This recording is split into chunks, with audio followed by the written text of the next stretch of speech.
Hi friends, குட்டி story சார்பாக உங்களை அன்புடன் வரவேற்கிறேன். இது வரைக்கும் நீங்கள் நம்ம சேனல் வந்து சப்ஸ்கிரைப் பண்ண வந்தால் பண்ணிக்கோங்க. பக்கத்தில் இருக்கிற பெல் பண்ணி கிளிக் பண்ணிக்கோங்க. 6th தமிழ் படத்தில் ஃபஸ்ட்டு டைமில் ஃபஸ்ட்டு படம், செகண்ட் படம், தேர்டு படம் இதோட லிங்க் வந்து நான் டிஸ்கிரிப்ஷனில் கொடுத்துருக்கேன். நீங்கள் போய் பார்க்குறதா பார்க்கலாம்.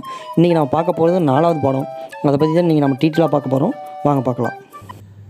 ஹாய் ஃப்ரெண்ட்ஸ், இன்றைக்கி நம்ம குட்டி ஸ்டோரி யூடியூப் சேனலில் எதை பற்றி பார்க்க போகிறோம்னா 6th தமிழ் சப்ஜெக்டை பற்றி தான் பார்க்க போகிறோம். அதாவது ஏற்கனவே நம்ம 6th பார்த்தீங்கன்னா 3 பாடம் பார்த்துட்டோம். இன்றைக்கி நம்ம பார்க்க போகிற பாடம் பார்த்தீங்கன்னா 4வது பாடம். அதுக்கு முன்னாடி ஏற்கனவே பார்த்த அந்த 3 பாடங்கள் என்னென்ன அப்படிங்கிறத இப்போ சுருக்கமாக பார்த்தாக்கலாம்.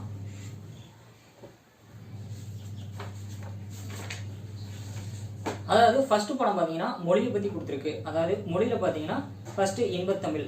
இன்பத்தமிழ் யார் எழுதுனான்னு பார்த்தீங்கன்னா பாரதிதாசன். அதுக்கப்புறம் பார்த்தீங்கன்னா தமிழ் கும்மி, அந்த பாடல் யார் எழுதுனாங்கன்னா பெருஞ்சித்திரனார். அதுக்கப்புறம் பாடல் பார்த்தீங்கன்னா வளர்த்தமிழ், அதாவது தமிழ் எப்படி வளர்ந்துச்சு அப்படிங்கிறத பற்றி இந்த பாடத்தில் வந்து கொடுத்துருவோம். அதுக்கப்புறம் கனவு படித்தது, அதாவது ஸ்கூல் லைஃப் முடிச்சுட்டு ஹையர் படிப்புக்கு வந்து தமிழ் மூலியமா, அதாவது தமிழ் வழியில் படிக்கலாமா அப்படிங்கிறத ஒரு பாடத்தை வந்து இதில் கொடுத்துருப்பாங்க. ஓகேங்களா. அதுக்கப்புறம் பார்த்தீங்கன்னா தமிழ் எழுத்துக்கள். தமிழ் எழுத்துக்கள் மொத்தம் எத்தனை, என்ன அதோட வகை என்ன, உயிரெழுத்து எத்தனை, மெய்யெழுத்து எத்தனை, அதேமாரி வந்து பேசிக்காக வந்து இந்த பாடத்தில் கொடுத்துருவோம். அடுத்தது பார்த்தீங்கன்னா இயற்கை. இயற்கை பாடத்தில் பார்த்தீங்கன்னா சிலப்பதிகாரம் ஃபர்ஸ்ட். அதாவது சிலப்பதிகாரத்தில் என்ன கொடுத்துருப்போம்னா இயற்கையை வந்து எப்படி வழிபட்டாங்க அந்த காலத்தில், அக்காலத்தில் அப்படிங்கிறத பற்றி கொடுத்துருப்போம். அதாவது மாமலை போட்டிருக்கும், நாயேடு போட்டிருக்கும், திங்களை போட்டிருக்கும் அப்படின்னு சொல்லி அந்த பாடம் வந்து கொடுத்துருப்பான். அதுக்கப்புறம் பார்த்தீங்கன்னா காணிநிலம். அதாவது காணிலம் பாடல் வந்து யார் எழுதியிருப்பாங்கன்னா நம்ம பாரதியார். அவர் தான் இந்த காணிநிலம் வந்து எழுதியிருப்பார். அதாவது காணிநிலம் வேண்டுமடா பராசக்தி அப்படின்னு இந்த பாடல் வந்து எழுதியிருப்பாங்க. அதுக்கப்புறம் பார்த்தீங்கன்னா சிறகின் ஓசை. சிறகுனாவே என்னங்க, பறவைகள். அது எப்படி ஒரு நாட்டிலிருந்து இன்னொரு நாட்டுக்கு வருகிறது, அதை பற்றி, அதாவது வலசை போதலை பற்றி வந்து இந்த சிறகின் ஓசையில் வந்து கொடுத்துருப்பாங்க. அதாவது அது மட்டும் இல்லாமல் பறவை மனிதன் என்று அழைக்கப்படுவர் நம்ம சலீம் அலி அவர்களை பற்றி இந்த பாடத்தில் வந்து கொடுத்துருப்பாங்க. அடுத்த பாடம் பார்த்தீங்கன்னா கிழவனும் கடவுளும். கிழவனும் கடலும், அது ஒரு பாடங்க. அதுக்கப்புறம் பார்த்தீங்கன்னா முதலெழுத்தும் சார்பெழுத்தும். அதாவது முதலெழுத்துனா என்ன, முதலெழுத்துனா என்ன, அதாவது உயிரெழுத்து 12, மெய்யெழுத்து 18. அந்த இரு எழுத்துக்கள் இருந்தாங்க. அதாவது முதலெழுத்து, உயிரெழுத்து 12, மெய்யெழுத்து 18 ஆகிய 30 வந்து முதலெழுத்துக்கள் சொல்லுவாங்க. அதுக்கப்புறம் சார்பெழுத்து. சார்பெழுத்து பார்த்தீங்கன்னா 10 வகைப்படும். அதாவது உயிர்மை ஆயுதம், உயிரிழப்படை, ஒற்றலிடப்படை, அவகார குறுக்கம், ஐகார குறுக்கம், மகர குறுக்கம், ஆயுத குறுக்கம் அப்படின்ட்டு ஒரு 10 வகைப்படுங்க. அதை பற்றி கொடுத்துருப்பாங்க. அடுத்தது பார்த்தீங்கன்னா திருக்குறள் கொடுத்துருக்கான். அது ஓகே, பேசிக்காக தான். திருக்குறள் திருவள்ளுவரை பற்றி பேசிக்காக அவருக்கு என்னென்ன பெயர் இருக்குது, அந்த திருக்குறளுக்கு என்னென்ன சிறப்பு பெயர் இருக்குது, மொத்தம் எத்தனை அதிகாரங்கள் இருக்குது, எத்தனை பாடல்கள் இருக்குது அப்படின்னு பேசிக்காக வந்து இதில் கொடுத்துருப்பான். அதுக்கப்புறம் 3வது பாடம் பார்த்தீங்கன்னா அறிவியல் தொழில்நுட்பம். அதாவது அறிவியல் ஆத்திச்சூடி அப்படின்ட்டு ஒரு பாடம் வந்து கொடுத்துருக்காங்க. அதாவது அறிவியல் ஆத்திச்சூடினா அந்த பாடம் யார் எழுதினாங்கன்னா நெல்லை சூமுத்து. ஓகேங்களா. ஆத்திச்சூடினாலே ஔவையார். அதில் அறிவியல் ஆத்திச்சூடினா நெல்லை சூமுத்து, புதிய ஆத்திச்சூடினா நம்ம பாரதியார். ஓகேங்களா. அதுக்கப்புறம் பார்த்தீங்கன்னா அறிவியலால் ஆழ்வோம் அப்படின்னு சொல்லி ஒரு பாட்டில் ஒன்று வந்து கொடுத்துருப்போம். அந்த பாட்டில் பார்த்தீங்கன்னா செயற்கைக்கோளை பற்றிலாம் வந்து கொடுத்துருப்போம். ஒரு 5 டயக்ராம் கொடுத்து அதோட விளக்கங்களை பற்றி இந்த பாட்டில் வந்து கொடுத்துருப்போம். அது என்னென்ன பண்ணால் அந்த ஏற்கனவே சொல்லியிருப்பேன். ஓகேங்களா. அதுக்கப்புறம் பார்த்தீங்கன்னா கணினியின் நண்பன். அதாவது கணினியின் நண்பன் வந்து ஒரு ரோபோ அப்படிங்கிற பாடம் தான் இந்த பாடம். அதாவது ரோபோவை பற்றி பேசிக்கான டீட்டெயில்ஸ் எல்லாமே இந்த பாடத்தில் கொடுத்துருப்பாங்க. அதுக்கப்புறம் பார்த்தீங்கன்னா ஒளி பிறந்தது. அதாவது ஒளி பிறந்ததுங்கிற பாடத்தில் வந்து அப்துல் கலாம் ஐயாவை பற்றி கொடுத்துருப்பாங்க. அதாவது மாணவர்களுக்கும் அப்துல் கலாம் ஐயாவுக்கும் இடையே நடக்கிற ஒரு கான்வர்சேஷனை தான் இந்த பாடத்தில் வந்து கொடுத்துருப்பாங்க. அதுக்கப்புறம் பார்த்தீங்கன்னா மொழி முதல் மற்றும் இறுதி எழுத்துக்கள். அதாவது மொழி, அதாவது எழுத்துக்கள் வந்து இருக்குது. அதாவது இப்போ எந்தெந்த எழுத்துக்கள் வந்து முதலில் சேரும், அதுக்கப்புறம் சில எழுத்துக்கள் வந்து இடையில, சில எழுத்துக்கள் நடுவில், அதாவது ஒவ்வொரு எழுத்துக்களும் இந்தந்த இடத்துல மட்டும்தான் அமையும் அப்படிங்கிறது தான் இந்த பாடத்தை வந்து கொடுத்துருப்பான். ஓகேங்களா. இந்த பாடங்கள் அனைத்தும் நம்ம ஏற்கனவே நம்ம யூடியூப் சேனலில் இருக்குது. அதை பார்க்காதே கீழே லிங்க் இருக்குது, நீங்கள் போய் பார்த்துக்கலாம். இன்றைக்கி நம்ம பார்க்க போகிற பாடம் பார்த்தீங்கன்னா 4வது பாடம். ஓகேங்களா. 4வது பாடத்தில் பார்த்தீங்கன்னா கல்வியை பற்றி கொடுத்துருக்குங்க. ஓகேங்களா. கல்வியை பற்றி, அதாவது ஃபஸ்ட்டு பாடம் மொழியை பற்றி கொடுத்துருக்கோம். 2வது பாடம் வந்து இயற்கையை பற்றி. ஃபஸ்ட்டு பாடம் மொழியை பற்றி கொடுத்துருக்கோம், 2வது பாடம் இயற்கையை பற்றி கொடுத்துருக்கோம், 3வது பாடம் பார்த்தீங்கன்னா அறிவியலை பற்றி கொடுத்துருக்கோம். இப்போ 4வது பாடம் வந்து கல்வியை பற்றி கொடுத்துருக்கு. அதாவது கல்வியை பற்றி என்னென்னா இந்த 6th புக்கில் இருக்குன்னு இப்போ நம்ம பார்க்கலாம். ஓகேங்களா. ஃபஸ்ட்டு பாடம் பார்த்தீங்கன்னா மூதுரை. அதுக்கப்புறம் துன்பம் வெல்லும் கல்வி. அதுக்கப்புறம் கல்விக்கு கண் திறந்தவர் அப்படின்னு ஒரு பாடம். அதுக்கப்புறம் நூலகம் நோக்கி. அதுக்கப்புறம் பார்த்தா இணை எழுத்துக்கள். அதாவது இந்த 5 பாடத்தில் 4 பாடங்கள் வந்து கல்வி சம்பந்தமாகவும், மீதி ஒரு பாடம் வந்து இலக்கணம். அதாவது என்ன இலக்கணம் பார்த்தீங்கன்னா இணை எழுத்துக்கள் அப்படின்னு ஒரு இலக்கணம். மொத்தம் இந்த 5 டாபிக் தான் இன்னைக்கு நம்ம பார்த்துப்போம். சரி வாங்க பேஜ் நம்பர் போய் பார்க்கலாம். பேஜ் நம்பர் பார்த்தீங்கன்னா 78லேருந்து 91 வரையும் இருக்குது. இப்போ ஃபஸ்ட்டு நம்ம 78 எடுத்துக்குவோம்.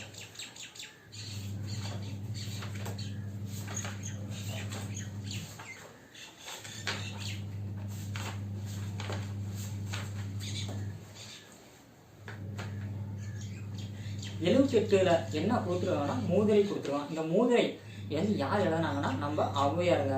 ஔவையார் தான் இந்த மூதுரையை வந்து எழுதியிருக்காங்க. அப்படி இந்த ஔவையார் எழுதினா மூதுரையில் என்ன பாடல் கொடுத்துருக்காங்கன்னு பார்த்தோம்னா, மன்னனும் மாசற கற்றோனும் சீர்தூக்கின், ஓகேங்களா, மன்னனும் மாசற கற்றோனும் சீர்தூக்கின், மன்னனின் கற்றோன் சிறப்புடையான், ஓகேங்களா. அதுக்கு என்ன, நான் எப்பவும் போனாங்க இந்த பாடலை படிக்கிறதுக்கு முன்னாடி அதோட பொருளை நம்ம படிச்சுக்கிட்டோம்னா ரொம்ப ஈஸியாக நம்மளுக்கு புரியும். சரி, ஓகே, ஒரு டைம் பொருள் என்னன்னு படிச்சிடலாமா? மன்னனையும் குறை அல்லாமல் கற்றோரையும் ஒப்பிட்டு ஆராய்ந்து பார்த்தால் மன்னனை விட கற்றோரே சிறந்தவர். அதாவது ஒரு நாட்டில் ஒரு மன்னன் இருக்கான், அது அப்புறமேட்டு அதே நேரத்தில் பார்த்தீங்கன்னா கல்வியில் வந்து சிறந்து விளங்கிய ஒருவன் இருக்கான். இவங்க 2 பேர்த்துல யார் சிறந்தவங்கன்னு பார்த்தா கல்வியில் கற்றவன் தான் சிறந்தவன் அப்படின்னு சொல்றாங்க. அதுவும் அல்லாமல் அந்த மன்னன் வந்து அந்த நாட்டுக்கு மட்டும்தான் சிறப்புடையவன். ஆனால் அந்த கல்வி கற்றவன் வந்து எந்த நாட்டுக்கு சென்றாலும், அதாவது சென்ற இடமெல்லாம் சிறப்பு, எந்த நாட்டுக்கு சென்றாலும் அவனுக்கு வந்து சிறப்பு அப்படின்னு வந்து இந்த பாடலில் வந்து கொடுத்துருக்காங்க. அதாவது இந்த பாடலை யார் எழுதுனாங்கன்னா ஔவையார். அவங்க தாங்க இந்த பாடல் எழுதியிருக்காங்க. அது என்ன பாடல் பார்த்தீங்கன்னா, மன்னனும் மாசற கற்றோனும் சீர்தூக்கின் மன்னனின் கற்றோன் சிறப்புடையான். அதாவது மன்னருக்கு தன் தேசம் அல்லாமல் சிறப்பில்லை, கற்றோனுக்கு சென்ற இடமெல்லாம் சிறப்பு. ஓகே, அதாவது இந்த பாட்டை நீங்கள் அந்த பொருளை படிச்சு இந்த பாட்டை படிச்சு உங்களுக்கு மீனிங் என்னன்னு புரிஞ்சிடும். சரி, ஓகேங்களா. அதுக்கப்புறம் ஔவையாரை பற்றி சில குறிப்புகள் கொடுத்துருவோம். அது என்ன குறிப்புன்னு பார்க்கலாம். அதாவது இந்த நூலினை எழுதியவர் வந்து ஔவையார் தான். ஓகே, அவங்க என்னென்ன பாடல் எழுதியிருக்காங்கன்னா ஒரு 3 பாடல் வந்து எழுதியிருக்காங்க. அது என்னென்ன பாடல்னு பார்த்தீங்கன்னா, ஆத்திச்சூடி, கொன்றை வேந்தன் மற்றும் நல்வழி. என்ன பாடல்? ஆத்திச்சூடி, கொன்றை வேந்தன், அப்புறம் நல்வழி, ஓகேங்களா. இந்த 3 பாடலும் ஔவையார் தாங்க எழுதியிருக்காங்க. அது மட்டும் இல்லாமல் பல நோட்கள் எழுதியிருக்காங்க. அதில் முக்கியமாக இந்த ஒரு 3 நோட்கள் வந்து இதில் கொடுத்துருக்காங்க. அப்புறம் ஓகே, மூதுரை அப்போ என்ன இப்போ பார்த்த பாடம் மூதுரை தான். அந்த மூதுரையை பற்றி ஒரு 2 பாயிண்ட் வந்து கொடுத்துருக்காங்க, ஓகேங்களா. மூதுரைனா என்ன, அதில் இந்த மூதுரையில் மொத்தம் எத்தனை பாடல்கள் இருக்குது அப்படின்னு வந்து இதில் கொடுத்துருக்காங்க. ஃபஸ்ட்டு மூதுரைனா மூத்தோர் கூறும் அறிவுரை, அதுக்கு தான் மூதுரை என்று பெயர், ஓகேங்களா. அது மட்டும் இல்லாமல் சிறந்த அறிவுரைகளை கூறும் நூல், எனவே இதுக்கு மூதுரை என்று பெயர், ஓகேங்களா. அது மட்டும் இல்லாமல் இந்த பாடம் வந்து எத்தனை பாடம் பார்த்தீங்கன்னா 31 பாடல்கள் இருக்குது, ஓகேங்க. எவ்வளோதாங்க இந்த ஃபஸ்ட்டு பாடம், இந்த மூதுரை பற்றி முக்கியமான குறிப்புகள். அடுத்த பாடத்தை இப்போ நம்ம பார்க்கலாம். அடுத்தது பார்த்தீங்கன்னா இந்த பாடம் ஃபுல்லாக கல்வின்னு தான் சொன்னோம். அதேமாரி கல்விங்கிற டைட்டில் வந்து துன்பம் வெல்லும் கல்வி, ஓகேங்களா. அதாவது துன்பம் வெல்லும் கல்வி, அதாவது நம்ம கல்வி கற்றோம்னா துன்பத்தை கூட வென்றலாம் அப்படிங்கிற ஒரு கான்செப்டில் இந்த பாடம் கொடுத்துருக்கான். இந்த பாட்டை பார்த்தீங்கன்னா ஃபர்ஸ்ட் வரி என்ன பார்த்தீங்கன்னா, ஏட்டில் படித்ததோடு இருந்து விடாதே, நீ ஏன் படித்தோம் என்பதை மறந்து விடாதே. சூப்பரான வரிங்க. அதாவது ஏட்டில் படித்தபடி இருந்து விடாதே, நீ ஏன் படித்தா என்பதை மறந்து விடாதே, ஓகேங்களா. ஏட்டில் படித்தபடி இருந்து விடாதே, நீ ஏன் படித்தா என்பதை மறந்து விடாதே அப்படின்னு கொடுத்துருக்காங்க. இந்த பாட்டு வரியை கேட்குறப்பே எந்த அறிஞர் வந்து இதை எழுதி, அதாவது எந்த பாட்டு தலைவர் வந்து இதை எழுதிப்பான்னு பார்த்தீங்கன்னா நம்ம பட்டுக்கோட்டை கல்யாண சுந்தரனார் தான் இந்த பாட்டை வந்து எழுதிப்பா. அதாவது மக்கள் கவிஞர் என போற்றப்பட்ட பட்டுக்கோட்டை கல்யாண சுந்தரனார் தான் இந்த பாட்டை எழுதிக்காரு, ஓகேங்களா. இந்த பாட்டை படிக்கும் போது நீங்கள் பொருளை ஒரு டைம் சும்மாவே பேசிக்காக படிச்சிங்கன்னா ஈஸியாக தான் இருக்குது. நான் ஒரு டைம் நீங்கள் படிச்சிங்கன்னா ஈஸியாக புரிஞ்சிடும், ஓகேங்களா. இப்போ நம்ம வந்து அதாவது நான் என்னென்னு சும்மா பேசிக்காக டைம் படித்து காட்டேன். நாம் நூல்களை கற்றதோடு இருந்து விடக்கூடாது, கற்றதன் பயனை மறந்துவிடக்கூடாது. அதுக்கப்புறம் நம் நாட்டின் நெறி தவறி நடக்கக்கூடாது, நம் நாட்டின் நெறி தவறி நடக்கக்கூடாது. நல்லவர்கள் வந்து குறை சொல்லும்படி நாம் நடக்கக்கூடாது. பெரியோர் கூறும் அறிவுரைகளை மீறக்கூடாது. பெரியோர் வந்து வயசில் மூத்தவங்க சொல்கிறதுல வந்து 1000 விஷயம் இருக்கும், அதை நம்ம வந்து மீறக்கூடாது, ஓகேங்களா. அது மட்டும் இல்லாமல் பிறரிடம் பழகும் முறையிலும் பேச்சு முறையிலும் பண்பு நெறி மாறக்கூடாது. பெரியவங்கிட்ட நம்ம எப்படி பேசணும், சின்னவங்கிட்ட எப்படி பேசணும், அதில் ஒரு பண்பு நெறிமுறை இருக்குது, அதை நம்ம வந்து எப்பவுமே மீறக்கூடாது. அது மட்டும் இல்லாமல் பிறர் உழைப்பில் வாழக்கூடாது, எப்பவுமே பிறர் உழைப்பில் வாழக்கூடாது, ஓகேங்களா. தன்மானம் இல்லாத கோடைகளுடன் சேரக்கூடாது. துன்பத்தை நீங்கும் கல்வியை கற்க வேண்டும், சோம்பலை போக்கிட வேண்டும். துன்பத்தை நீக்கும் கல்வியை கற்றிட வேண்டும், அது மட்டும் இல்லாமல் சோம்பலை போக்கிட வேண்டும், ஓகேங்க. சூப்பராக கொடுத்துருவாரு நம்ம பட்டுக்கோட்டை கல்யாண சுந்தரனார், ஓகே. அவருக்கு ஏன் மக்கள் கவிஞர் பேர் வச்சாங்கன்னா இது எளிமையான கருத்துக்களை வந்து அவர் வந்து கூறியிருக்காரு, ஓகேங்களா. அது மட்டும் இல்லாமல் உழைப்பாளிகளின் உயர்வை போற்றியவர், அதாவது திரை இசை பாடல்கள், பல திரை இசை பாடல்கள் வந்து இவர் பாடியிருக்காரு. அதில் குறிப்பாக யாரை பற்றி பாடியிருக்காருன்னா உழைப்பாளர்களின் உயர்வை பற்றி இவர் வந்து கூறியிருக்காரு, ஓகே தான், ஓகே. இவ்வளோதாங்க இந்த பாடல், அதாவது துன்பத்தை வெல்லும் கல்வி அப்படின்னு இந்த பாடலில் ஃபஸ்ட்டு பார்த்தீங்கன்னா, ஏட்டில் படித்தபடி இருந்து விட நீ ஏன் படித்தோம் என்பதை மறந்து விட என்ன ஒரு அருமையான வரியில் இருந்து ஆரம்பிக்குது. அது மட்டும் இல்லாமல் அந்த பாடலின் பொருள் பார்த்தீங்கன்னா யார் யார்கிட்ட எப்படி பழகணும், பெரியவர் சொல்கிறீங்கள வந்து நம்ம கேட்கணும், அப்புறம் துன்பத்தை வெல்லும் கல்வி நம்ம கற்றுக்கணும், சோம்பலாக இருக்கக்கூடாது. அது மட்டும் இல்லாமல் இப்போ அவ்வளோதாங்க. அப்புறம் நல்லவர்கள் குறை சொல்லும்படி நம்ம நடக்கக்கூடாது அப்படின்ட்டு நமக்கு எப்படி ஒரு வாழ்க்கையில் வந்து நம்ம எப்படி கடைபிடிக்கணும் ஒவ்வொரு முக்கியமான கடமைகளையும் அப்படின்ட்டு. இதில் வந்து கொடுத்துருக்காங்க. சரிங்க, இப்போ நம்ம அடுத்த படம் என்னன்னு பார்க்கலாம். அடுத்த படம் பார்த்தீங்கன்னா கல்வி கண் திறந்தவர். அதாவது கல்விக்கு கண் திறந்தவர் அப்படின்னு சொன்னாவே எல்லாருக்கும் நாங்கள் வந்து நம்ம முன்னாள் சிஎம், அதாவது கர்ம வீரர் காமராஜர் ஐயா அவரை பற்றி தாங்க இந்த பாடத்தில் கொடுத்துருக்காங்க. அதாவது இதில் ஒரு 4 நிகழ்வு வந்து கொடுத்து நம்ம காமராஜர் ஐயாவை பற்றி இதில் கொடுத்துருக்காங்க. அந்த 4 நிகழ்வுகள் என்னென்னு பார்க்கலாம். இப்போ ஃபஸ்ட் நிகழ்வு பார்த்தீங்கன்னா சிறுவர்கள் வந்து ஒரு ஏரியா, அதாவது ஒரு ஏரியாவில் வந்து சிறுவர்கள் வந்து ஆடு மீட்டு கொண்டிருந்தாங்க. அப்போது வந்து அந்த வழியே ஒரு கார் போயிருக்கு. ஓகேங்களா, கார் போயிருக்கு. உடனே அந்த சிறுவர்களை பார்த்துட்டோம், காரை நிறுத்திட்டு அந்த கார்லேருந்து ஒருத்தர் வந்து இறங்கி, நீங்களாம் ஏன் அந்த பசங்களை கூப்பிட்டு நீங்களாம் ஏன் ஸ்கூல் பிள்ளைன்னு கேட்குறப்ப, ஸ்கூலா அது இங்கே இருக்குது அப்படின்னு கேட்டிருக்காங்க. உடனே ஏன் இங்கே ஸ்கூல் இல்லையா அப்படின்னு கேட்டு அந்த ஆரம்பிக்கிறாங்க. அதெல்லாம் இல்லை அப்படிங்கிறனால உடனே இவர் வந்து அந்த ஏரியாவில் ஸ்கூல் வந்து ஓப்பன் பண்ணார். இப்போ ஸ்கூல் ஓப்பன் பண்ணதுன்னு ஒரு என்ன இருக்கும், அந்த கார் வந்து இறங்கணும் யாருன்னு பார்த்தீங்கன்னா நம்ம கர்ம வீரர் காமராஜர் ஐயா தான். ஓகேங்களா. அதுக்கப்புறம் 2வது நிகழ்வு பார்த்தீங்கன்னா பள்ளி விழாவில் வந்து பங்கேற்ற போது அந்த விழாவில் வந்து அவர் என்ன சொல்லியிருக்காருன்னா, கல்வி அறிவு பெற்றல் மட்டுமே தான் ஒரு நாடு வந்து வல்லரசு நாடாகும் அப்படின்னு வந்து சிறப்புரை ஆற்றியிருக்காரு. ஓகேங்களா. அப்போ வந்து சிறப்புரை ஆற்றிட்டு அதுக்கப்புறம் என்ன சொல்கிறாருன்னா, அதாவது நம்ம தமிழ்நாடு முழுக்க ஒரு 50,000 பள்ளிகளை வந்து திறக்க முடிவு பண்ணிடுவோம் அப்படின்னு வந்து கர்மவீரர் ஐயா வந்து கூறியிருக்காரு. ஓகேங்களா. அதனால் ஒரு எத்தனை பள்ளிக்கூடம் 5000 பள்ளிக்கூடம். அதனால் மாணவர்கள் வந்து வெகு தூரமாக நடக்க வேண்டியது இருக்குது. அதனால் அவங்களுக்கு ரொம்ப கஷ்டமாக இருக்கும். அதனால் 3 கிலோமீட்டருக்கு எப்படி 3 கிலோமீட்டர் தூரத்திற்கு ஒரு நடுநிலை பள்ளியும், 1 மைல் தூரத்திற்கு ஒரு ஆரம்ப பள்ளியும், 5 மைல் தூரத்திற்கு ஒரு உயர்நிலை பள்ளியும் இருக்கும் அப்படின்னு ஒரு திட்டத்தை வந்து அந்த ஸ்கூலில் வந்து அவர் வந்து அந்த ஸ்கூலில் நடந்த நிகழ்ச்சியை வந்து நம்ம கர்மவீரர் காமராஜர் ஐயா வந்து கூறியிருக்காரு. அதாவது ஒரு எத்தனை பள்ளிக்கூடம் திறக்கிறதா, ஒரு 5000 பள்ளிக்கூடம் திறக்கிறதா, அதில் 1 கிலோமீட்டருக்கு 1 கிலோமீட்டர் பக்கத்தில் ஒரு பள்ளியும், 3 கிலோமீட்டருக்கு பக்கத்தில் ஒரு பள்ளியும், 5 கிலோமீட்டருக்கு ஒரு பள்ளியும் வேணா ஓப்பன் பண்ணலாம் அப்படிங்கிற ஒரு திட்டத்தை வந்து இந்த 2வது நிகழ்வு வந்து கூறியிருக்காங்க. அதாவது 3வது நிகழ்வு என்னன்னு பார்த்தீங்கன்னா, அதே ஸ்கூல் நிகழ்ச்சியில் வந்து நம்ம கர்மவீரர் காமராஜர் ஐயா வந்து கலந்துக்கிட்டு தேசிய கொடி ஏற்றும்போது அந்த கூட்டத்தில் இருந்த ஒரு மாணவன் வந்து மயக்கம் போட்டு விழுந்துட்டான். உடனே கர்மவீரர் காமராஜர் ஐயா வந்து உடனே அந்த பையன் பக்கத்தில் போய், ஏன்ப்பா என்னாச்சு, காலையில் சாப்பிட்டே இல்லையான்னு கேட்டுருவார். உடனே அந்த பையன் இல்லைங்க ஐயா அப்படின்னதும், ஏன் சாப்பிடல அப்படின்ட்டு அவருக்கு அந்த மனசில் ஒரு உருத்தம், இந்த பையன் ஏன் சாப்பிடலாம். அப்போ உடனே அவர் அந்த டைமில் கொண்டு வந்திருந்தாங்க மதிய உணவு திட்டம். ஓகேங்களா. இதுதாங்க 3வது நிகழ்வு. இப்போ நம்ம பார்க்க போகிறோம் 4வது நிகழ்வு. பரமக்குடி. அதாவது பரமக்குடி தரைப்பாலம் இருக்குது. அப்போது அந்த தரைப்பாலத்தில் வந்து காற்றாற்று வெள்ளம் வந்து போயிட்டுருக்கு. ஓகேவா. அதுக்கு அந்தாண்ட பள்ளிக்கூடம் இருக்குது. ஓகேங்களா. அந்த பள்ளிக்கூடம் இருக்குது. அப்போ அந்த காலம் அங்கிருந்து அந்த பகுதியில் மாணவர்கள் வந்து இந்த தரைப்பாலத்தில் வந்து வெள்ளம் போகிறப்ப யாருமே அக்கறைக்கு வந்து ஸ்கூலுக்கு போக முடியாது. உடனே காமராஜர் ஐயாவும் கல்வி அமைச்சராக, ஓகேங்களா, அந்த டைமில் கல்வி அமைச்சராக இருந்தோம் அந்த வழியாக போயிட்டு இருக்கப்ப இன்னும் தரைப்பாலத்தில் இவ்வளோ தண்ணி போயிட்டு இருக்கு, அப்படி எப்படி மாணவர்கள்லாம் அக்கறைக்கு பள்ளிக்கூடம் போவாங்க அப்படின்னு கேட்குறப்ப, இல்லை ஐயா நீங்கள் சொன்ன மாதிரி 3 கிலோமீட்டருக்கு ஒரு பள்ளி இருக்குன்னு சொன்னீங்க, அதுமாரி தான் இந்த பள்ளி வந்து அமைஞ்சிருக்கு. மழை காலத்தில் வந்து இந்த பக்கம் பசங்க யாரும் ஸ்கூலுக்குலாம் வரமாட்டாங்கன்னு சொன்னோம். நீங்கள் ஏன் அப்படின்னு நினைக்கிறீங்க, இனிமேட்டு அப்படி இருக்கக்கூடாது, உடனே அக்கறைக்கு நீங்கள் இன்னொரு பள்ளியை புதுசாக ஓப்பன் பண்ணுங்கள், காரணம் கேட்டால் நடுவில் காட்டாறு போகுது அப்படின்னு நீங்கள் அதுக்கு ரீசன் வந்து எழுதிக்கோங்க அப்படின்னு சொல்லி மாணவர்களுக்கோசரம் பள்ளி வந்து ஓப்பன் பண்ணாங்க. புதுசாக ஒரு பள்ளியை அக்கறையிலும் ஒரு பள்ளி வந்து ஓப்பன் பண்ணாங்க. இதுதாங்க இந்த 4வது நிகழ்வு. இதனால தாங்க காமராஜரை நம்ம வந்து கல்விக்கு கண் திறந்தவர் காமராஜர் அப்படின்னு சொல்லியிருக்கோம். ஓகேங்களா. இப்போ அவருடைய ஒரு சிறப்பு பெயர்கள் என்னென்ன இருக்குது அப்படின்னு பார்க்கலாம். பெருந்தலைவர், அப்புறம் படிக்காத மேதை, ஓகே, அப்புறம் கர்ம வீரர், அப்புறம் கருப்பு காந்தி. ஓகேங்களா. அது மட்டும் இல்லாமல் ஏழை பங்காளர், அதுக்கப்புறம் தலைவர்களை உருவாக்குவர் அப்படின்னு ஒரு 6 பெயர் இருக்குது.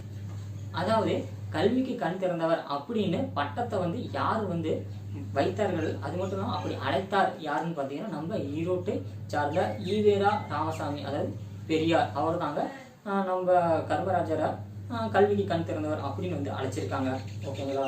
அப்புறம் பார்த்தீங்கன்னா காமராஜரின் கல்வி பணிகள் அதை பற்றி கொடுத்துருக்கான். காமராஜர் முதலமைச்சராக பதவியேற்ற நேரத்தில் ஏறக்குறைய 6000 தொடக்க பள்ளிகள் வந்து மூடப்பட்டு இருந்தது. ஓகே. காமராஜர் பதிவேற்ற காலத்தில் வந்து ஒரு 6000 பள்ளி வந்து மூடப்பட்டு இருந்தது. ஓகேங்களா. அப்போ அதுக்கு முன்னாடி யார் சிஎம்மாக இருந்தாங்கன்னா அது நம்ம சேலத்துக்காரர், அதாவது ராஜாஜி அவர்கள் தான் வந்து சிஎம்மாக இருந்தாங்க. அவருங்க வந்து குலக்கல்வி திட்டத்தின் மூலமாக அந்த கான்செப்ட் வேணாம். இப்போ நம்ம இந்த 6th இது இப்போ இந்த காமராஜர் ஐயா பற்றியே பார்க்கலாம். மூட முடிகிறது. அவற்றில் உடனடியாக திறக்க ஆரம்பித்தார். மாநிலம் முழுக்க அனைவரும் இலவச கட்டாய கல்விக்கு சட்டத்தை வந்து அதாவது இலவச கட்டாய கல்வி சட்டத்தை வந்து இயற்றினார். அப்புறம் மதிய உணவு திட்டத்தை கொண்டு வந்தது அவர் தான். அதுக்கப்புறம் சீருடை திட்டம், அதாவது இலவச சீருடை திட்டத்தையும் கொண்டு வந்தது அவர் தான். ஓகேங்களா. அப்புறம் பள்ளியை வந்து பெருக்கிறதுக்கோசரம் பல மாநாடுகளை வந்து இவர் நடத்தினார். அது மட்டும் இல்லாமல் மாணவர்கள் உயர்கல்வி அதாவது மாணவர்கள் வந்து உயர்கல்வி பெற தமிழ்நாட்டில் வந்து கிளை நூலகங்களை தொடங்கினார். அது மட்டும் இல்லாமல் கால்நடை மருத்துவக் கல்லூரி, ஆசிரியர் பயிற்சி நிறுவனம், மருத்துவக் கல்லூரி போன்ற பல கல்லூரிகளை வந்து இந்த காமராஜர் ஐயா சிஎம்மாக இருந்த காலகட்டத்தில் வந்து தொடங்கப்பட்டது. இவ்வளோதான் இந்த கல்வி பணிகள். அதுக்கப்புறம் பார்த்தீங்கன்னா காமராஜருக்கு தமிழக அரசு செய்த சிறப்புகள் அப்படின்னு ஒரு 6 டாபிக், ஒரு 6 பாயிண்ட் வந்து கொடுத்துருக்கோம். அது என்னென்ன பாயிண்ட் பார்த்தீங்கன்னா, மதுரை பல்கலைக்கழகம், அதாவது மதுரையில் இருக்க பல்கலைக்கழகத்திற்கு காமராஜர் ஐயா பெயர் தான் வச்சுருக்காங்க. அது மட்டும் இல்லாமல் நடுவண அரசு வந்து 1976ஆம் ஆண்டு பாரத ரத்னா விருது வந்து கொடுத்துருக்காங்க. அதுக்கப்புறம் பார்த்தீங்கன்னா காமராஜர் வாழ்ந்த சென்னை இல்லத்திற்கும் விருதுநகர் இல்லத்திற்கும் வந்து அரசுடனே ஆக்கப்பட்டு அது வந்து நினைவு சின்னம் வந்து பாதுகாக்கப்பட்டு வருகிறது. அதுக்கப்புறம் சென்னை மெரினா கடற்கரையில் வந்து ஒரு நினைவு சின்னம் வந்து ஏற்படுத்தியிருக்காங்க. அதுக்கப்புறம் சென்னையில் இருக்க உள்நாட்டு விமான நிலையத்துக்கு நம்ம காமராஜர் ஐயா பெயர் தான் வந்து வச்சுருக்காங்க. அதுக்கப்புறம் கன்னியாகுமரியில் வந்து காமராஜர் ஐயா மணிமண்டபம் ஒன்று வந்து 2/10/2000 வந்து ஓப்பன் பண்ணியிருக்கோம். ஓகேங்க, அவ்வளோதாங்க காமராஜர் ஐயா பாடத்தில். அதாவது கல்வி கண் திறந்தவர் அப்படிங்கிற படத்தில் காமராஜர் ஐயாவை பற்றி கொடுத்துருக்கு. அதில் என்னென்ன கொடுத்துருக்குன்னா ஒரு 4 நிகழ்வு கொடுத்துருக்கு. அது மட்டும் இல்லாமல் காமராஜர் ஐயாவுக்கு என்னென்ன சிறப்பு பெயர் இருக்குது அப்படின்னு கொடுத்துருக்கு. அது மட்டும் இல்லாமல் கல்விக்கு அவர் என்னென்ன பணியாற்றினார் அப்படிங்கிறத பற்றி கொடுத்துருக்கு. அதுக்கப்புறம் தமிழ்நாடு அரசு காமராஜர் ஐயாவுக்கு என்னென்ன சிறப்பு பெற்றிருக்கு, என்னென்னா சிறப்பு செய்திருக்கு, அவர் வாழ்ந்த இல்லத்தை வந்து அரசு உடைமையாக்கி இருக்கு, அதாவது நினைவினங்களை ஆக்கியிருக்கு. அது மட்டும் இல்லாமல் மதுரை பல்கலைக்கழகத்திற்கு அவருடைய பெயர் வந்து சூட்டப்பட்டிருக்கு. அப்புறம் கன்னியாகுமரியில் வந்து அவருக்கு ஒரு மணி மண்டபம் திறக்கப்பட்டிருக்கு. அவருக்கு நம்ம தமிழ்நாடு அரசு, அதாவது நடுவண அரசு வந்து காமராஜர் ஐயாவுக்கு 1976ஆம் ஆண்டு பாரத ரத்னா விருது வந்து வழங்கியிருக்கு. அவ்வளோதான் இந்த காமராஜர் ஐயா பாடம். அடுத்து பார்க்க போகிறது 4வது படம் தான். அது என்ன பாடம்னு பார்த்தீங்கன்னா நூலகம் நோக்கி. சரி, ஓகே. அந்த நூலகம் நோக்கி அப்படிங்கிற படத்தில் எதை பற்றி கொடுத்துருக்கான் அப்படின்னு பார்த்தீங்கன்னா, அது சென்னையில் இருக்க அண்ணா நூற்றாண்டு நூலகம், அதாவது சென்னையில் இருக்க அண்ணா நூற்றாண்டு நூலகம், அந்த நூலகத்தை பற்றி கொடுத்துருக்காங்க. அதாவது சென்னையில் ஒரு ஸ்கூலில் இருக்க மாணவர்கள் வந்து அந்த அண்ணா நூற்றாண்டு நூலகத்துக்கு போகிறாங்க. அப்போ அந்த அண்ணா நூற்றாண்டு நூலகத்தில் என்னென்ன பார்க்குறாங்க, ஓகேங்களா, அதை பற்றி தான் இந்த பாடத்தில் கொடுத்துருக்காங்க. இப்போ நம்ம ஒவ்வொரு விஷயமா அதை பார்க்கலாம். ஃபஸ்ட்டு விஷயம் பார்த்தீங்கன்னா, ஆசியாவிலேயே 2வது பெரிய நூலகம், அதாவது எதுன்னு பார்த்தீங்கன்னா இந்த அண்ணா நூற்றாண்டு நூலகம். ஓகேங்களா, ஆசியாவிலேயே மிகப்பெரிய 2வது நூலகம் வந்து இந்த அண்ணா நூற்றாண்டு நூலகம். அதாவது ஆசியாவிலே மிகப்பெரிய முதல் நூலகம் எங்கே இருக்குன்னு பார்த்தீங்கன்னா சீனாவில் இருக்குது. ஓகேங்களா. சரி, இப்போ அதெல்லாம் வேறு என்ன கொடுத்துருக்கோம்னு பார்த்தீங்கன்னா அரங்கநாதன் பற்றி கொடுத்துருக்காரு. அவர் யாருன்னு பார்த்தீங்கன்னா இந்திய நூலக அறிவியலின் தந்தை என்று அழைக்கப்படுவார். ஓகேங்களா, அதாவது இந்திய நூலக அறிவியலின் தந்தை என்று அழைக்கப்படுவார் யாருன்னு பார்த்தா இந்த அரங்கநாதன் தாங்க. அதுக்கப்புறம் பார்த்தீங்கன்னா இந்த அண்ணா நூற்றாண்டு நூலகத்தில் ஒரு 8 அடுக்குகளாக இருக்குது. அது என்னென்ன அடுக்கு அப்படிங்கிறத பற்றி இப்போ நம்ம பார்க்கலாம். அதெல்லாம் ஃபஸ்ட் அடுக்கு பார்த்தீங்கன்னா தரைத்தளம். ஓகேங்களா, அந்த தரைத்தளத்தில் பார்த்தீங்கன்னா பிரெய்லி, அதாவது கண்ணு தெரியாதவங்களுக்கு இருக்குல்ல ஒரு எழுத்து முறை, அதுதாங்க இந்த பிரெய்லி எழுத்து முறைன்னு சொல்லுவாங்க. அது பார்த்தீங்கன்னா ஃபஸ்ட்டு தரைத்தளத்தில் தான் இருக்குது. அதுக்கப்புறம் முதல் தளத்தில் பார்த்தீங்கன்னா என்ன இருக்குன்னா குழந்தைங்களுக்கான பிரிவு, அதாவது சின்ன சின்ன பசங்க குழந்தைங்க அவைகளுக்கோசம் அந்த பிரிவு தாங்க இந்த முதல் பிரிவில் இருக்குது. அது மட்டும் இல்லாமல் 2வது தளத்தில் பார்த்தீங்கன்னா தமிழ் நூல் இருக்குது. அதுக்கப்புறம் 3வது தளத்தில் கணினி அறிவியல், அதாவது கம்ப்யூட்டரை பற்றி புக்குகள் சம்மந்தமான நூல்கள் வந்து அந்த 3வது தளத்தில் வந்து இருக்குது. 4வது தளம் பார்த்தீங்கன்னா பொருளியல், சட்டம் மற்றும் வணிகவியல், அது சம்மந்தமான நூல்கள் வந்து இந்த 4ஆம் தளத்தில் இருக்குது. அப்புறமேட்டு பார்த்தீங்கன்னா 5ஆம் தளம். 5ஆம் தளத்தில் என்னென்ன பிரிவு இருக்குன்னு பார்த்தீங்கன்னா நூல் பிரிவு இருக்குன்னு பார்த்தீங்கன்னா கணிதம், அறிவியல் மற்றும் மருத்துவம், இவை அனைத்துமே வந்து இந்த 5ஆம் பிரிவில் இருக்குது. அதுக்கப்புறம் 6ஆம் தளத்தில் பார்த்தீங்கன்னா பொறியியல், வேளாண்மை, திரைப்படக்கலை, இந்த 3மே இந்த 6ஆம் தளத்தில் வந்து இருக்குது. அதுக்கப்புறம் 7ஆம் தளத்தில் பார்த்தீங்கன்னா ஹிஸ்ட்ரி, அதாவது வரலாறு, அதுக்கப்புறம் சுற்றுலா, ஓகேங்களா, அது சம்மந்தமாக இருக்குது. அதுக்கப்புறம் பார்த்தீங்கன்னா 8ஆம் தளம் பார்த்தீங்கன்னா நூலகத்தின் நிர்வாக பிரிவு, அந்த 8வது தளத்தில் தான், அதாவது டாப் தளத்தில் தான் நிர்வாகம் இருக்குது. ஓகேங்களா, இதுதாங்க இந்த அண்ணா நூற்றாண்டு நூலகத்தில் இருக்க ஒவ்வொரு பிரிவும். மொத்தம் 8 பிரிவு இருக்குன்னு சொன்னால் அதில் ஒவ்வொரு பிரிவை பார்த்துச்சு. அப்புறமேட்டு அரங்கநாதன் ஐயாவை பார்த்தோம். அவர் யாருன்னு பார்த்தா இந்தியாவின் நூலக அறிவியலின் தந்தை என்று அழைக்கப்படுவர் அந்த அரங்கநாதன் ஐயாங்க. அதுக்கப்புறம் பார்த்தீங்கன்னா நூலகத்திலேயே படித்து உயர்நிலை அடைஞ்சவங்க இருக்காங்களா அப்படின்னு அவங்க பார்த்தோம்னா இருக்காங்க. அது யாருன்னு பார்த்தீங்கன்னா அறிஞர் அண்ணா, ஜவஹர்லால் நேரு, அப்புறம் அண்ணல் அம்பேத்கர், அப்புறம் கார்ல் மார்க்கஸ். ஓகேங்களா, கார்ல் மார்க்கஸ். ஓகே, இவங்க இந்த 4 பேருமே வந்து நூலகத்தில் படித்து தான் உயர்ந்த நிலைக்கு வந்திருக்காங்க அப்படின்னு வந்து குறிப்புகள் இதில் இருக்குது. யார் யாருன்னு பார்த்தீங்கன்னா அறிஞர் அண்ணா, அவர் வந்து காஞ்சிபுரத்துக்காரர். அதுக்கப்புறம் ஜவஹர்லால் நேரு, அவர் வந்து அங்கே மேலே முதல் பிரதமராக இருந்தவர். அதுக்கப்புறம் பார்த்தீங்கன்னா அண்ணல் அம்பேத்கர், இவர் மகாராஷ்டிரா. அதுக்கப்புறம் கார்ல் மார்க்கஸ், அவர் வந்து எக்கனாமிக்ஸில் ஒருவர். ஓகேங்களா, இவ்வளோ. அதுக்கப்புறம் பார்த்தீங்கன்னா தமிழக அரசு வந்து நடமாடும் நூலகம் என்னும் திட்டத்தை வந்து தொடங்கியுள்ளது. அப்படின்னா வீட்டுக்கு அருகில் உள்ள கிளை நூலகத்தில் வந்து நம்ம நூலை வந்து அது படிக்கிறதுக்கு புக்கை வந்து எடுத்துக்கிட்டு அதில் ஒரு உறுப்பினராகிட்டு அந்த புத்தகத்தை வந்து நம்ம எடுத்துகிட்டு வீட்டில் படிச்சுட்டு அப்புறம் சில நாட்கள் கொண்டு போய் சில நாள் கழித்து நம்ம கொண்டு போய் கொடுத்துடலாம். அவ்வளோதாங்க நடமாடும் நூலகம். அதுக்கப்புறம் சிறந்த நூலகர்களுக்கு டாக்டர் SR அரங்கநாதன் விருது வந்து வழங்கப்படும். அதாங்க, அதாவது இந்திய நூலக அறிவியல் தந்தை அரங்கநாதன் சொன்னோம்ல, அவரோட பெயரில் தான் சிறந்த நூல்களுக்கு வந்து, அதாவது சிறந்த நூல்களை படைத்த படைப்பாளிகளுக்கு இவர் பெயரில் வந்து விருதுகள் வழங்கப்படுகிறது. இவ்வளோதாங்க இந்த நூலகம் நோக்கி. இப்போ நம்ம 5வது பாடமாக இலக்கணம், அதாவது இன எழுத்துக்களை பற்றி இப்போ நம்ம பார்க்க போகிறோம். ஓகேங்களா, அதாவது இன எழுத்துக்கள் அப்படின்னா என்ன அப்படிங்கிறத இப்போ நம்ம பார்க்கலாம். சில எழுத்துக்களுக்கு இடையே ஒலிக்கும் முயற்சி பிறக்கும் இடம் ஆகியவற்றில் ஒற்றுமை உண்டு. சில எழுத்துக்கள் இடையே ஒலிக்கும் முயற்சிக்கும் பிறக்கும் இடம் ஆகியவற்றில் ஒற்றுமை உண்டு. இவ்வாறு ஒற்றுமை உள்ள எழுத்துக்கள் இணை எழுத்துக்கள் எனப்படும். அதாவது 6 வல்லின மெய்யெழுத்துக்களும் 6 மெல்லின எழுத்துக்களும் இணை எழுத்துக்கள் ஆகும். இணை எழுத்துக்கள்லாம் ஒன்றுமே இல்லைங்க. இப்போ இந்த எழுத்து வந்து இந்த எழுத்து தான் அது பக்கத்தில் இருக்கும். ஓகேங்களா, அதுதான் இணை எழுத்துக்கள். அதுக்கு எடுத்துக்காட்டு பார்த்தீங்கன்னா திங்கள், அந்த இங்கு பக்கத்தில் கா எப்பவுமே வருங்க. ஓகேவா, இங்கு கா அது எதுவுமே அது பக்கத்தில். அப்புறம் மஞ்சள்னா இஞ்சும் ஜாவும் இணை எழுத்து. திங்கள்னா இங்கு கா அது 2 இணை எழுத்து. மஞ்சளில் பார்த்தீங்கன்னா இஞ்சி ஜா அது 2 இணை எழுத்து. அப்புறம் மண்டபம் பார்த்தீங்கன்னா இன் டா அது 2மே இணை எழுத்து. அதுக்கப்புறம் சந்தனம்னா நா தானா அது 2 இணை எழுத்து. அதுக்கப்புறம் அம்பு அதுமாரி தாங்க. அப்புறம் இடையில் எழுத்துக்கள் 6 ஒரே இனமாகும். எரல வரல, அது 6 வந்து ஒரே எழுத்துக்கள் அப்படின்னு சொல்லியிருக்கோம். மெய்யெழுத்துக்களைப் போலவே உயிரெழுத்துக்களும் இணை எழுத்துக்கள் உண்டு. உயிரெழுத்துக்கள் குறிலுக்கும் நெடிலும் நெடிலுக்கு குறிலும் இணை எழுத்துக்கள் ஆகும். குறில் எழுத்துக்கு அல்லாத ஐ என்னும் எழுத்துக்கு ஈ என்னும் இணை எழுத்தாகும். ஐக்கு இணை எழுத்து பார்த்தீங்கன்னா ஈ. அதுக்கப்புறம் என்ன அவனாங்க இணை எழுத்துக்கள்னா அதுக்கு அருகாமையில் உள்ள எழுத்துக்கள். அதாவது ஃபஸ்ட்டே சொன்ன மாதிரி இங்குக்கு கா, இங்கு இக்கு, இஞ்சி இச்சு, இன்னு இட்டு, இந்து இத்து, இம்மு இப்பு, இன்னு இரு, இது எல்லாம் இணை எழுத்துக்கள். ஓகேங்களா, இணை எழுத்துக்கள்னா எப்பவுமே இந்த எழுத்துக்கு பக்கத்தில் இந்த எழுத்து தான் வரும் அப்படிங்கிறது தாங்க இணை எழுத்து. வேற ஒன்றுமே இல்லைங்க இந்த பாடத்தில். ஓகேங்களா, சரி ஓகேங்க. இன்றைக்கி வந்து என்ன பாடம் பார்த்தீங்கன்னா 4வது பாடம் பார்த்தோம். அதில் 4வது பாடத்தில் என்னென்ன பாடம்னு பார்த்தீங்கன்னா, அதாவது கல்வியை பற்றி பார்த்தோம். ஃபஸ்ட்டு பாடம் பார்த்தீங்கன்னா மூதுரை, அது யாருன்னா ஔவையார் எழுதியிருக்காங்க அப்படின்னு பார்த்தோம். அவங்க ஒரு 3 நூல் எழுதியிருக்காங்க. என்னென்ன நூல்னு பார்த்தீங்கன்னா உங்களுக்கே தெரியும். ஃபஸ்ட்டு வந்து ஆத்திச்சூடி, அதுக்கப்புறம் கொன்றை வேந்தன், அதுக்கப்புறம் நல்வழி, அதுக்கப்புறம் அவ்வளோதான். அதுக்கப்புறம் இந்த பாடலான மூதுரை. இதில் மொத்தம் எத்தனை பாடல் இருக்குன்னா 31 பாடல் இருக்குது. அப்புறம் அதை பற்றி பார்த்தோம். அதுக்கப்புறம் 2வது பாடம் பார்த்தீங்கன்னா நம்ம பட்டுக்கோட்டை கல்யாண சுந்தரனார், அதாவது மக்கள் கவிஞர் என்று அழைக்கப்படும் பட்டுக்கோட்டை கல்யாண சுந்தரனார் வந்து துன்பத்தை வெல்லும் கல்வி அப்படிங்கிற ஒரு பாடம் வந்து 2வது பாடமாக நம்ம பார்த்தோம். அதாவது ஏற்றில் படித்தபடி இருந்து விடாது, நீ ஏன் படித்தோம் என்பதை மறந்து விடாது அப்படிங்கிறது 2வது பாடம். அதை பற்றி சில குறிப்புகள் பார்த்தோம். அதுக்கப்புறம் 3வது பாடம் பார்த்தீங்கன்னா கல்விக்கு கண் திறந்தவர், அதாவது காமராஜர் ஐயா. அதாவது அவரை பற்றி கொஞ்சம் பார்த்தா, அதாவது ஒரு 4 நிகழ்ச்சி வந்து அதில் குறிப்பிட்டிருக்காங்க.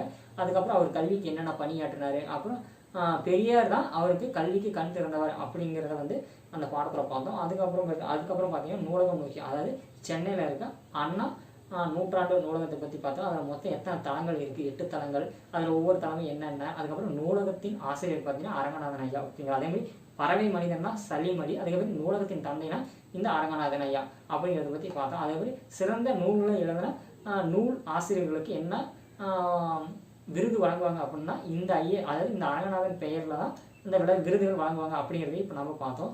அதுக்கப்புறம் கடைசி இணை எழுத்துக்கள் என்ன, அதாவது இந்த எழுத்தோடு இந்த எழுத்து தான் வரும் அப்படிங்கிறது தான் இணை எழுத்துக்கள் அப்படிங்கிறத பார்த்தோம். அவ்வளோதாங்க, இன்னைக்கு இந்த பாடம் முடிஞ்சுது. திருப்பி நாம் அடுத்த பாடத்தில் சந்திப்போம். ஓகேங்களா, இந்த வீடியோ பார்த்த அனைவருக்கும் மனமார்ந்த நன்றிகள். ஸோ இந்த வீடியோ உங்களுக்கு பிடிச்சிருந்தா லைக் பண்ணுங்கள். இந்த வீடியோ மற்றவங்களுக்கு போய் சேரும்னு நினச்சிங்கன்னா ஷேர் பண்ணுங்கள். இல்லை இந்த மாதிரி வீடியோ உங்களுக்கு வரணும்னு நினச்சிங்கன்னா சப்ஸ்கிரைப் பண்ணுங்கள். மறக்காமல் நம்ம சேனலை வந்து சப்போர்ட் பண்ணுங்கள். உங்களோட ஃப்ரெண்ட்ஸுக்கு வந்து ஷேர் பண்ணுங்கள். ஸோ பாய்ங்க, நம்ம அடுத்த வீடியோவில்